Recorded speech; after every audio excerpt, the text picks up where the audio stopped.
Halo guys, balik lagi dengan Efek Anime.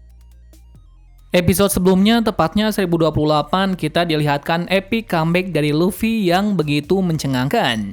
Setelah pingsan dalam beberapa waktu, dia menyadari bahwa kekuatan Hoshoku Haki bisa digunakan untuk melapisi fisiknya. Sebab dari itulah, pukulan dan gerakan dari Kaido begitu cepat dan sangat brutal. Maka dari itulah kenapa pada episode sebelumnya Luffy meminta Law dan lainnya untuk turun ke bawah. Dikarenakan mulai saat ini ia sudah bisa mengatasi Kaido. Tapi sebelum kita menuju topik utama, jangan lupa untuk klik subscribe dan nyalakan lonceng notifikasinya agar selalu mendapatkan update seputar informasi anime dari kami. Dan berikut One Piece episode 1029 versi Efek Anime.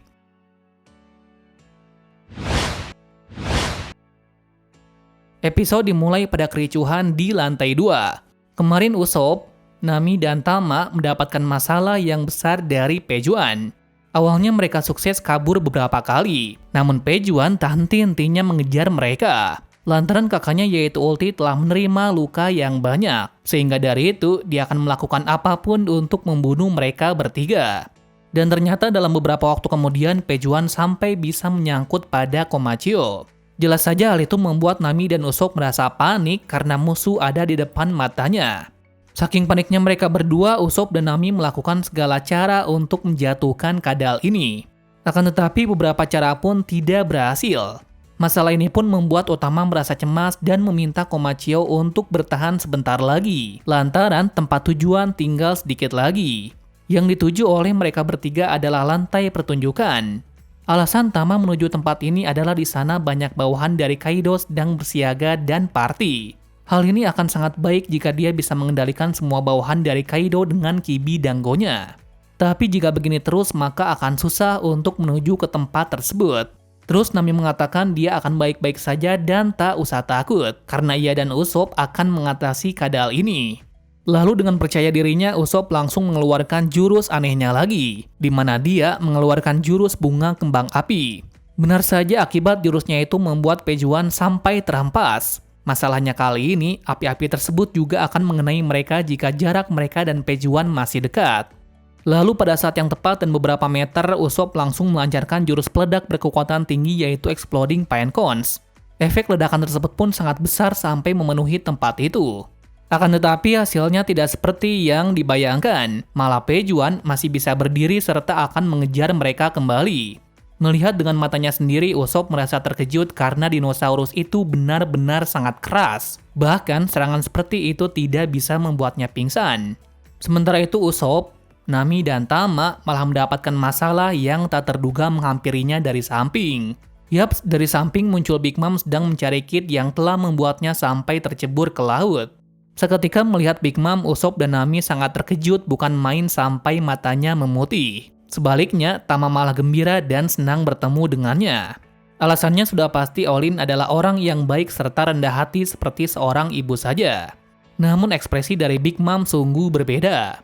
Dia malah menunjukkan muka yang begitu keibuan kepada Otama. Big Mom berkata apa yang sedang kau lakukan di tempat ini Tama. Sebaliknya, Otama juga bertanya demikian. Melihat perbincangan itu, Usopp dan Nami sangat syok. Alasannya sudah pasti, mereka tidak mengetahui kalau Otama mengenal Big Mom, dikarenakan Chopper tidak memberitahu kejelasan hal ini. Bukti lainnya kenapa Big Mom tidak marah kepada Tama ialah karena Big Mom lagi masuk mode kasih sayang ibu. Yang mana pada mode ini Big Mom akan seperti ibu pada umumnya jika melihat anak di umur 10 tahunan. Jadi dengan kesimpulan ini, Big Mom masihlah memiliki sifat keibuan meski sangat brutal. Kembali lagi pada perbincangan dari Tama dan Big Mom. Saat itu Big Mom berterima kasih kepada Tama telah merawat dirinya saat amnesia, dan sekarang ingatannya sudah kembali berkat kebaikannya. Saking baiknya Big Mom akan membantunya jika ada temannya yang kesusahan. Dengan muka agak sedikit cemas dan khawatir, Tama menjelaskan bahwa desa Okobore sedang dilanda masalah besar. Masalah itu bisa terjadi dikarenakan para penduduk berbohong untuk melindungi samurai dari serangan. Desa itu pun dibakar oleh anak buah dari Kaido atas insiden makanan yang diberikan oleh Luffy dan lainnya. Ketika mendengar masalah itu, Big Mom menunjukkan raut muka amarah yang menggebu-gebu, sambil teringat masa lalunya bersama Tama pada waktu lalu. Atas masalah ini pun, Big Mom akan membalaskan siapa yang telah berani membuat masalah kepada temannya. Bertepatan pada kemarahan itu, secara tidak sengajanya datanglah Pejuan ke tempat itu. Pejuan yang tidak tahu apapun, di sana langsung meminta Big Mom untuk membunuh mereka bertiga. Akan tetapi yang terjadi malah sebaliknya. Yang mana saat Pejuan mau menggigit Komachio, Big Mom menghentikannya dengan pukulan mautnya sampai membuatnya tersungkur ke tanah. Jelas pukulan itu membuat luka yang sangat fatal lantaran pukulan dari Big Mom dilapisi dengan haki. Semua bawahan Kaido melihat Big Mom memukul Pejuan sangat terkejut. Bagaimana bisa dia melawan aliansinya sendiri? Sementara itu masalah lainnya pun timbul. Ulti yang baru datang melihat serangan brutal itu mengenai adiknya sendiri. Pastinya hal itu membawa luka tersendiri. Apalagi adiknya terkena serangan brutal tersebut. Lalu apakah yang akan dilakukan oleh Ulti nantinya? Satu hal yang pasti, dia akan melawan Big Mom untuk bisa membalaskan dendam adiknya itu. Sedangkan di sisi lain, tepatnya di ruang harta Kawamatsu, Raizo, Izo, dan Kiku akan melanjutkan kembali untuk membantu yang lain. Walaupun sebelumnya, ia menanyakan kepada Kiku apakah dirinya baik-baik saja jika maju dengan keadaan seperti ini. Kiku menjawab bahwa bagi seorang samurai ini adalah hal biasa, cuma rasanya sedikit gatal saja, karena sakitnya tidak lebih sakit daripada kehilangan kakaknya dahulu. Mendapati jawaban itu, Izo merasa sangat senang dan bangga serta meminta maaf tentang masa lalunya. Mulai dari sini, mereka semua akan berpencar untuk bisa menemukan Momonosuke. Tapi sebelum pencarian itu, dari belakang Shishilian memberitahu Nekomamushi bahwa Pedro sudah mati saat di wilayah dari Big Mom. Pengorbanannya tersebut membuat Luffy dan lainnya bisa sampai ke Wano Kuni. Kemudian seorang kera mempertegas lagi bahwa pembunuh Pedro berada di Onigashima. Sekarang Carrot dan Wanda sedang bertarung melawannya. Jelas sekali pernyataan itu membuat Neko merasa syok mendengar kejadian ini. Namun dengan jasanya itu bisa membuat Luffy dan lainnya bisa berperang melawan Kaido. Lalu dengan muka serius serta aura membunuh, Neko langsung menerjang untuk mencari Prospero. Waduh, akan menarik lagi nih guys. Nekomamushi segera mungkin akan berhadapan dengan Prospero, sang petinggi dari bajak laut Big Mom.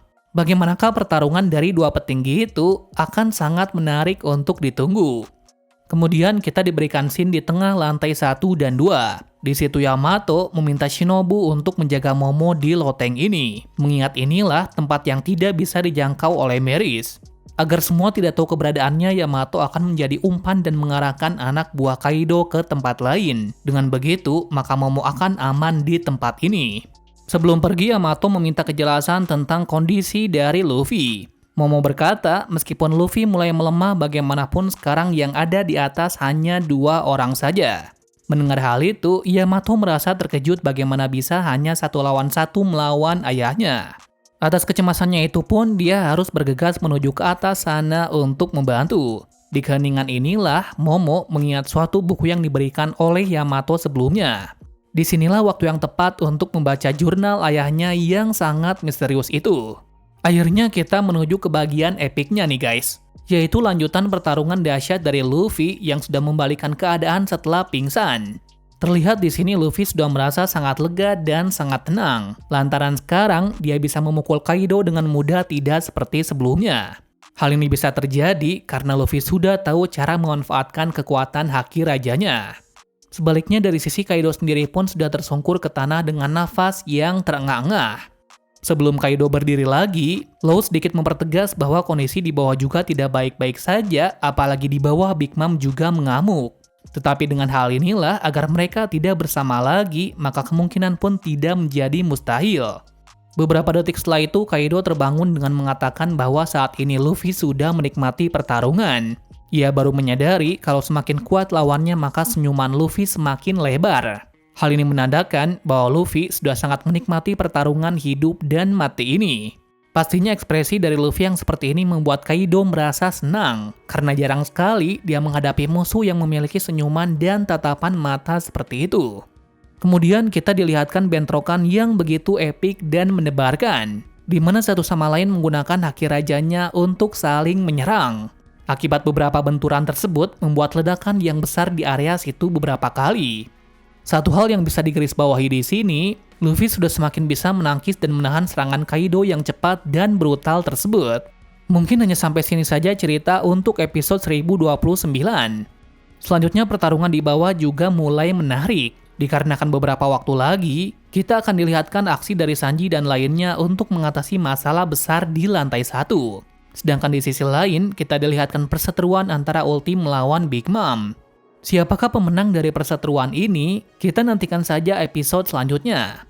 Terima kasih sudah menonton video ini dan sampai jumpa di video selanjutnya.